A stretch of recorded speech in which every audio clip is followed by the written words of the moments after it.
I said, okay, here we go. And I began in unison, together with the tape, gradually getting a little bit faster. Hey, I'm one beat ahead of the tape, and I had my eyes closed. I'm just listening. So it's a very musical feeling to perform piano phase, and that was the first live piece of what was called phase music.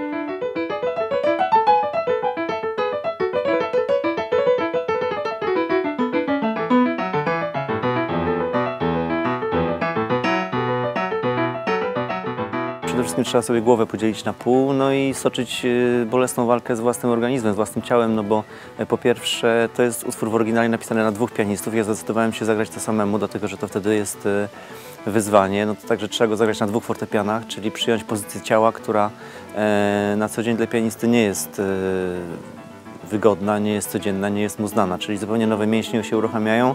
Musiałem wykonać bardzo dużo pracy, trochę pochodzić na siłownię, no i okazało się, że jednak głównym problemem jest to, żeby dobrze się tego utworu nauczyć, trzeba go ćwiczyć po 6, 7, 8 godzin dziennie, żeby zdążyć, tak musiałem robić, także przebywanie w tej pozycji, no tyle godzin czasu dziennie, no po prostu jest niemożliwe dla mnie, dla mojego ciała, więc musiałem zamówić specjalne podstawki, nawet pod łokcie, żeby troszeczkę odciążyć mięśnie barków, bo nie byłbym w stanie tego się nauczyć bez po prostu pomocy.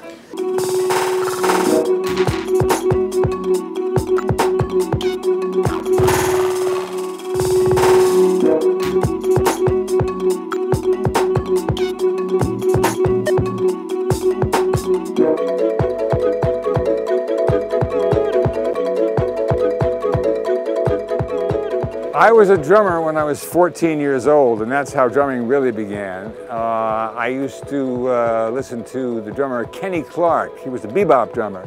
He played with Miles Davis, and he played with Bud Powell, and he played with Charlie Parker. And he was my ideal. And then I studied drumming with the timpanist with the New York Philharmonic. And finally, many years later, I discovered African drumming, Ghanaian drumming in Ghana, and I went to Ghana for summer and studied drumming with them. And I had already written piano phase on the tape pieces and violin phase, and I came back and I thought, well, all these pieces, why don't I write something on drums, the instrument that I was trained on? And I began working with tuned bongo drums, and that was the beginning. That was drumming part one. It led to marimbas and women's voices, glockenspiel with piccolo and whistling, and then all together, but it all began with the drums.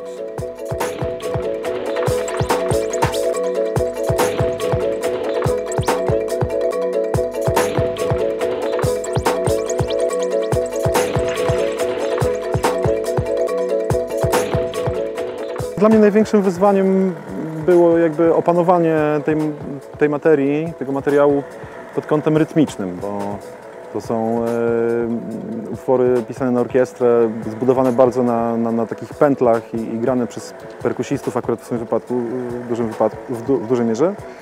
I sobie ten rytm tam gdzieś pływa. I najpierw się ścigałem trochę z tym, żeby to gdzieś tam sobie równać, do tego, żeby z tym sobie poradzić ze swoją elektroniką. Ale w którymś momencie odpuściłem, bo stwierdziłem, że też w tych pulsach, w tym pływaniu tempa jest taki groove, jest jakiś flow, który starałem się gdzieś tam zachować.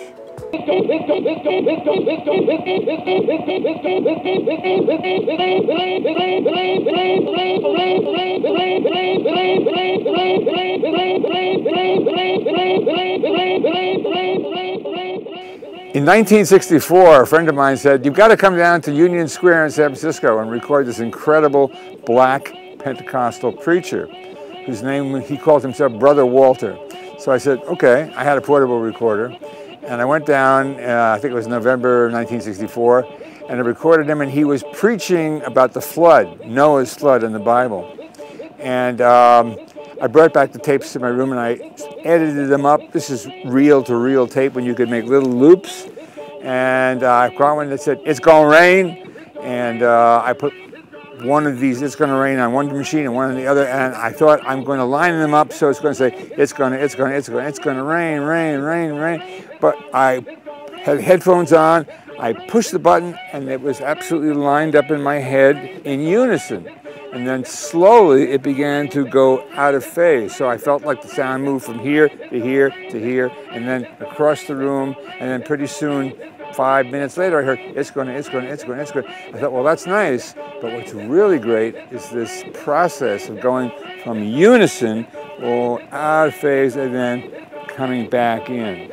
And that was the beginning of really a lot of my work. I discovered something with tape that I then transferred to musical instruments, and drumming, piano phase, all those early pieces are basically results of It's Gonna Rain. And so here's Brother Walter.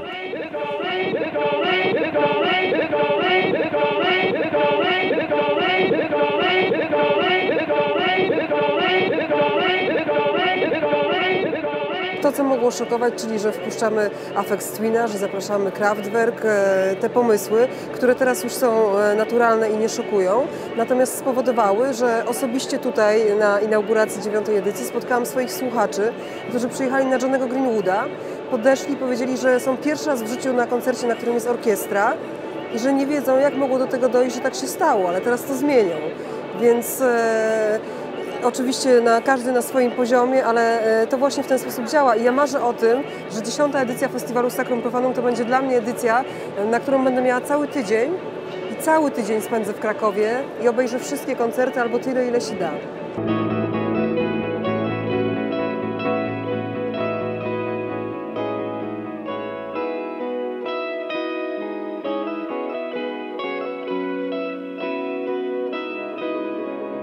Back in the 1980s, a lot of classical guitar players would say to me, you know, your music would be very good on a guitar because it's very rhythmic, strong attack. And I thought, that's interesting. And I was talking with Bob Hurwitz, who was the head of ECM Records in those days. And I told him the story. He said, why don't you write a piece for Pat Metheny? I said, gee, you think you'd be interested? And Bob said, I don't know, I'll call him up. So we called him up. 5 minutes later, the phone rang. It was Pat Metheny. So we talked together, and we made a date to get together. And I said to him, look, Pat, I know how the guitar is tuned, but I don't know anything else. And so he showed me a few things. He said, write single notes.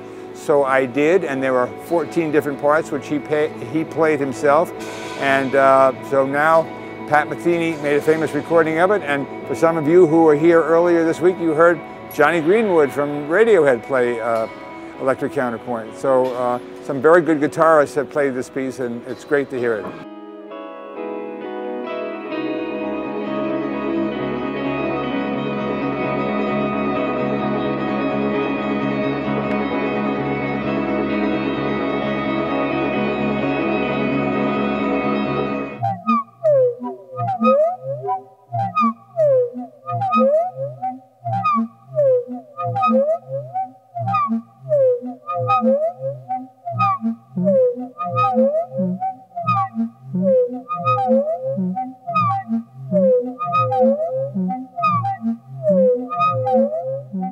Pendulum music happened when I was in Colorado with my friend, the artist William T. Wiley, and his friend Bruce Nauman, the sculptor. And we were doing like an event, a kind of theatrical event, and I had a microphone in my hand, and I was in front of a tape recorder, and I thought I was out west, so I was kind of playing like a lasso or a rope a cowboy would use. And I noticed that when the mic went by the speaker in the tape recorder, it would make whoop, whoop, whoop. And I thought to myself, that's interesting. And that eventually became, if you take 2 or 3 or 4, or I think tonight you may hear 14 microphones all going like that, you get a very, very different sound.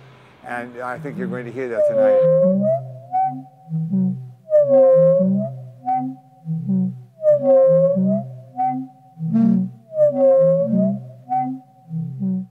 Ensemble Modern and Johnny Greenwood, and then they had Klang for Envee, and they had Bang on a Can, and they had Alarm Will Sound, and they had Aphex Twin, and they had Alan Utley.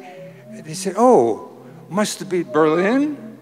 No. Must have been Paris? No. Must have been London? Must have been New York? And you say, no, it was Krakow.